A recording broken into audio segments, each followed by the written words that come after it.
எண்ணூரில் ammonia வாயு கசிவு ஏற்பட்ட விவகாரத்தில் கோரமண்டல் ஆலையை நிரந்தரமாக மூட வேண்டும் என்று கருத்து கேட்பு கூட்டத்தில் வலியுறுத்தியுள்ள அப்பகுதி மக்கள் போபால் பேரழிவை போன்ற மற்றொரு சம்பவம் ஏற்படும் முன்பே தடுக்க வேண்டும் என்று கோரிக்கை விடுத்துள்ளனர்.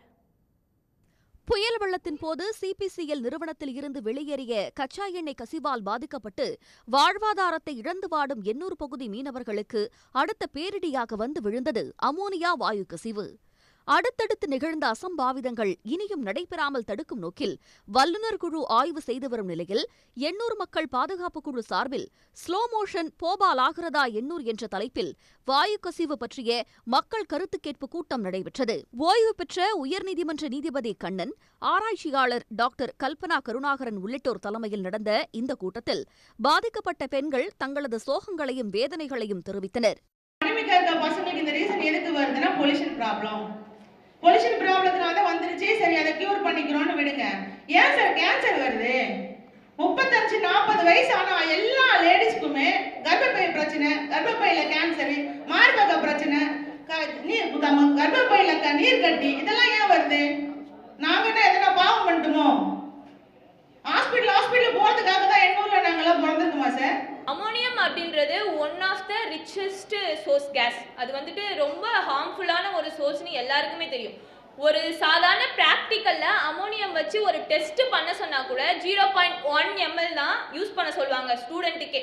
அந்த அளவுக்கு எங்களால் அப்பயே அதை ஸ்மெல் பண்ண முடியாது. ஒரு ப்ராக்டிக்கல்ல கூட ஸ்மெல் பண்ண முடியாத ஒரு விஷயத்த அவங்க லீக்கேஜ் மூலியமா அது ரொம்ப ஹார்ம்ஃபுல்லா இருக்கவும் முடியல.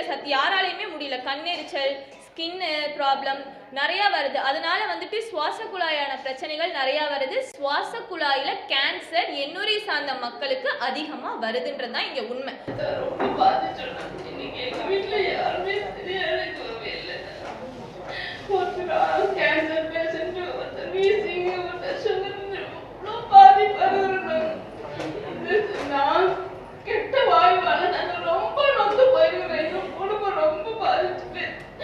இந்த பிரச்சினை ஒரு இரு நாள் பிரச்சினை அல்ல, காலம் காலமாக தொடரும் பிரச்சினை என்று தெரிவிக்கும் அந்த பகுதி மக்கள் கடல் சார்ந்த வாழ்வாதாரமே முடங்கி போயிருப்பதாக தெரிவித்தனர். கருத்து கேட்பு கூட்டத்திற்கு தலைமை தாங்கிய ஓய்வு பெற்ற நீதிபதி கண்ணன் பெரிய அசம்பாவிதம் ஏற்படும் முன்பே உடனடியாக நடவடிக்கை எடுக்க வேண்டுமென்று வலியுறுத்தினார்.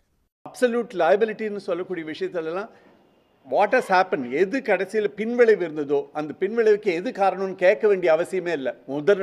முதலாக அவங்க என்ன செய்திருக்கணும்னாக்கா, நிவாரணத்துக்கு நான் வழி பண்ணுறேன்னா ஆஸ்பத்திரியில் அத்தனை பேருக்கும் நாங்கள் இலவசமாக ட்ரீட் பண்ணும். நல்ல நீங்கள் எங்கே போகணும்னு நினைக்கிறியோ அந்த இடத்துல போய் ட்ரீட்மெண்ட் பண்ணிக்கோ. அரசாங்கம் மருத்துவமனை மட்டும் கிடையாது, எங்கே நீ ட்ரீட்மெண்ட் பண்ணுறையோ அதுக்கு பணத்துக்கு நீ உடனே தொகையை வசூல் பண்ணியிருக்கணும்.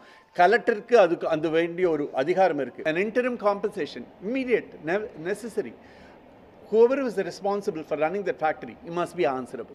எண்ணெய் கழிவு, அமோனியா வாயு கசிவு போன்ற சம்பவங்கள் இனியும் ஏற்படாமல் தடுக்கவும் எண்ணூர் பகுதி மக்களின் ஆரோக்கியமான வாழ்க்கைக்கு உத்தரவாதத்தை ஏற்படுத்தி தரப்பட வேண்டும் என்றும் இந்த ஆய்வுக்குழு வலியுறுத்தியுள்ளது. சன் நியூஸ் செய்திகளுக்காக டி. ரமேஷ்குமார். உடனுக்குடன் செய்திகளை தெரிந்து கொள்ள சன் நியூஸ் பெல் ஐகானை கிளிக் பண்ணுங்க.